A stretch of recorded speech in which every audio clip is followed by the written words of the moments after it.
Hello, and welcome to Depressing Food, the cooking show for people who eat alone and want to die. Today I'm going to be showing you how to cook a frozen pizza, slice by slice, in a toaster oven. All you need is a knife, a frozen pizza, some kind of oven, and a total lack of self-respect or dignity. Honestly, that last one is the most important. It's going to save you a lot of disappointment in life. So you want to start by perforating your pizza by stabbing it multiple times in a straight line down the middle. These stabs should be about as hard as you'd stab someone who owes you money. Hard enough to get the message across, but not so hard that they die and can't pay you back. You don't want to tear this paper on top too much because you're going to be eating off of it later. You should now have a dotted X across your pizza. Bend it against a hard surface along the dotted lines to divide your pizza into 4 slices. You want to keep the package sealed before you bend it, because if you bend it after you open it, the cheese is going to go everywhere, and the rats will think that the kitchen is part of their territory again. And they have their side of the apartment and you have yours. Stay strong.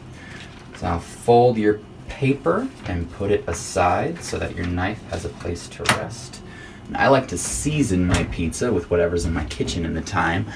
So let's do some oregano, garlic powder that fell in dirty dishwater 6 months ago, some chili powder, and some cinnamon. Why not?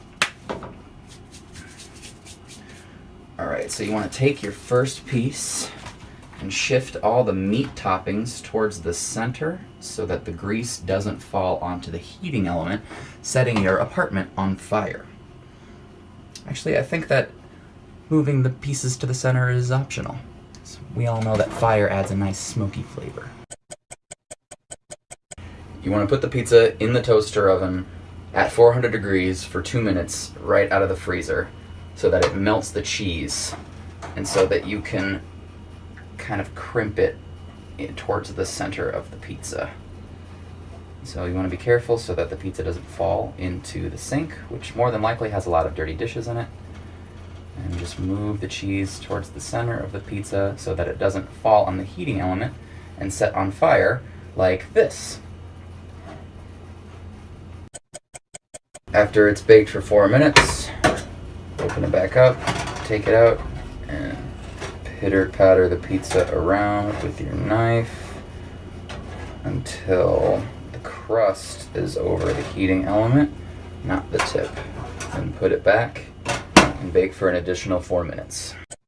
After your pizza is finished baking, take your folded piece of paper, take your knife, pull out the grate, and then pull out your finished piece and put it onto the piece of paper to cool off. Be sure to handle all hot food with your bare hands so that you can gradually lose feeling in your fingers. It'll save you about $5 on oven mitts. Take your next slice, move the meat again, and then put it back in the toaster oven.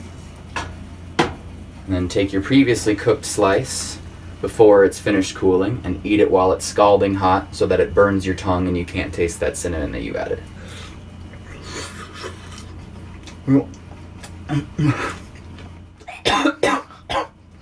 You want to take deep breaths as you're eating the pizza. It's like it's blowing on the pizza while it's still in your mouth, with the added benefit of possibly choking to death. And that's how you cook a frozen pizza, slice by slice, in the toaster oven. Thank you for watching Depressing Food. Tune in next week as I show you how to poach an egg inside of a styrofoam ramen cup in the microwave. But it's probably not going to be next week. It'll probably be like 6 months from now or something. Who knows?